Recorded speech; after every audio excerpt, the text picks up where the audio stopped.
Times of Swaraj में आप सबों का स्वागत है और मैं हूं संतोष सिंह। और आज हम टाइम्स ऑफ स्वराज में बात कर रहे हैं बेकाबू होते बिहार की।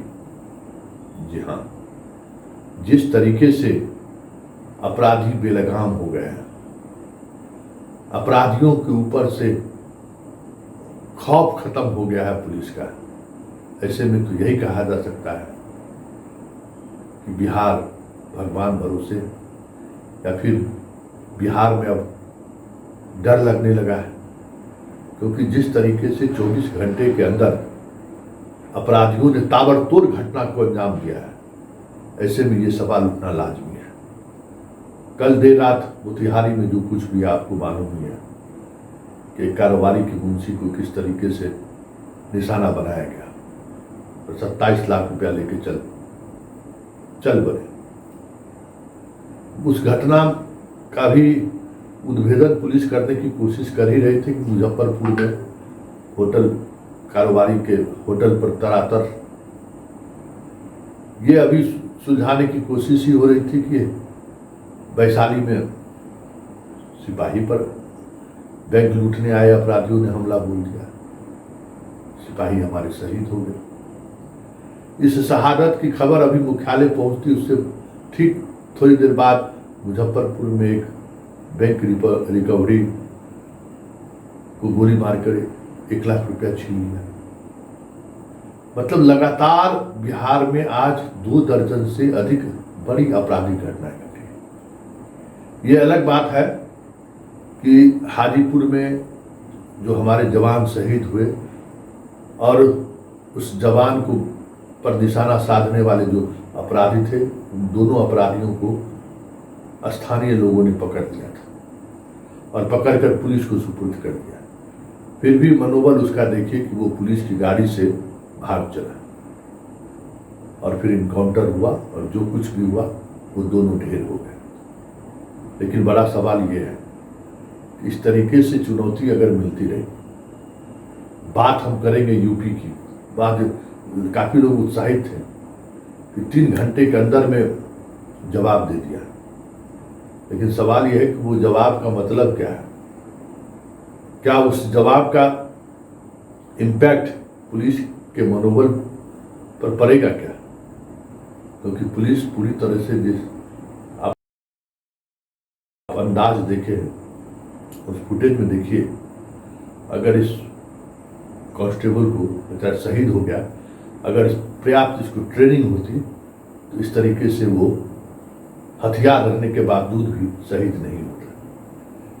क्योंकि बिहार में सिर्फ बहाली हो रही है, बहाली पर बहाली हो रही है, लेकिन उसको प्रॉपर ट्रेनिंग दी जाए, इसके पीछे किसी की कोई सोच नहीं है।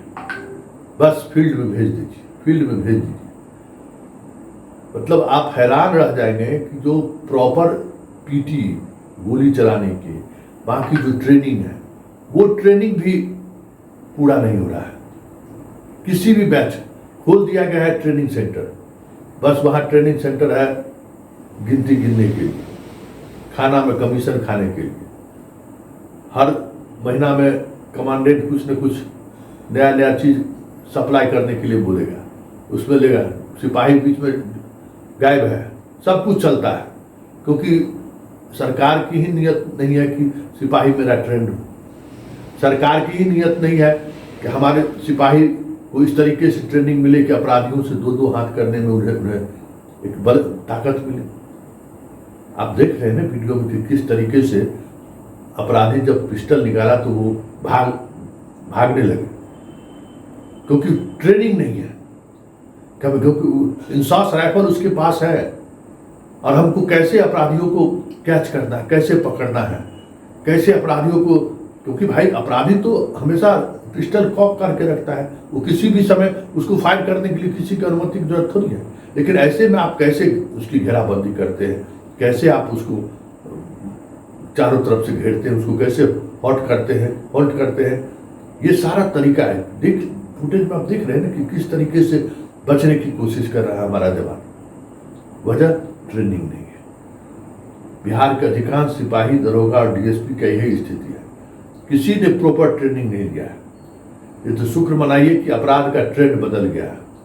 अगर अपराध का ट्रेंड 94, 95 वाला अगर अपराध का ट्रेंड रहता तो पता नहीं क्या स्थिति होती लोगों की। नक्सल का वो आतंक अगर होता तो पता नहीं कितने जवान रोज राइफल छीन लिए गए रहते इन जवानों से। ये तो शुक्र है कि सारी चीजें बदल गई हैं, अपराध का मॉडल्स बदल गया है, लेकिन इसका ये मतलब नहीं कि आप ट्रेंड नहीं कीजिए। आज जो स्थिति वैशाली में घटित हुई है, वो जवान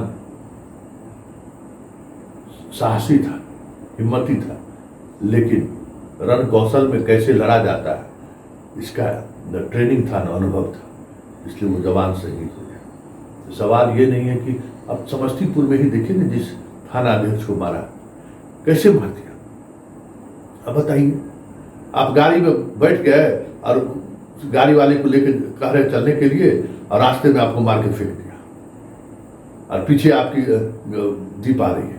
मतलब समझिए कि तो दुस्साहस है ना कि आप इस तरीके की ट्रेनिंग कि आप जब आप पकड़े तो हमें क्या करना चाहिए, किस तरीके से सर्च करना चाहिए एक एक व्यक्ति को। जिस व्यक्ति के गाड़ी में हम बैठने जा रहे हैं वो अपराध करके भाग रहा है, अरे हम फिल्म की तरह, अरे फिल्म थोड़ी है कि अपराधी के गोली छूटेगा ही नहीं और पुलिस की गोली जाकर उसको लग जाएगा, वो थोड़ी फिल्म तो है नहीं। तो ये सारी चीजें देखिए, इन दिनों जो घटनाएं घटी, जहां जाती है पुलिस मार खा जाती है। अभी देखते हैं रोज पुलिस मार खाती है, कारण क्या है? ये प्रॉपर ट्रेनिंग नहीं है।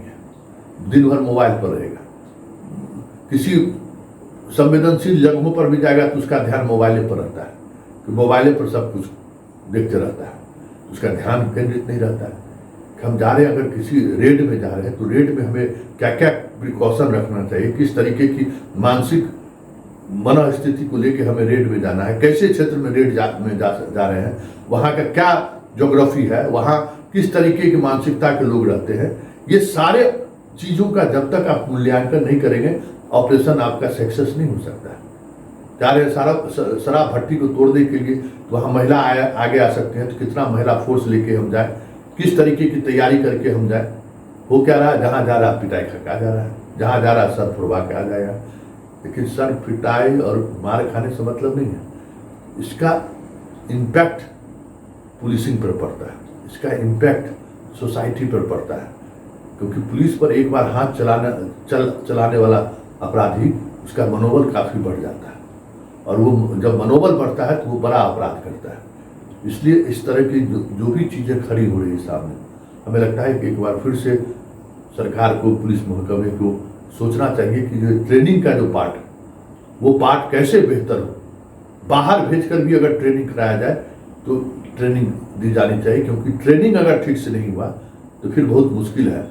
इन सिर्फ आबादी बढ़ाने से हम, और जो पर जितना 1000 में एक पुलिस होना चाहिए, 40,000 में हम सिर्फ वही देखते हैं। हमारे पास गुणवत्ता वाले कितने पुलिस हैं ये हम देख ही नहीं रहे।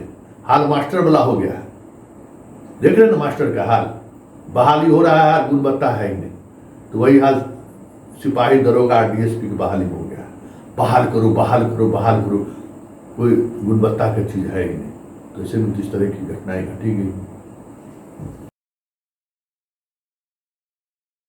दो अपराध कर्मी के द्वारा वहाँ मौजूद पुलिस बल फायरिंग किया गया, जिसमें हमारा एक सिपाही अमिताभ कुमार को सीने में गोली लग गई।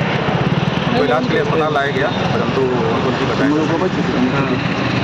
इन दो अपराध कर्मियों को पूछताछ के लिए नगर थाना लाया जा रहा था, परंतु ये गाड़ी से धक्का देकर, पुलिस जवान को धक्का देकर भागने लगे।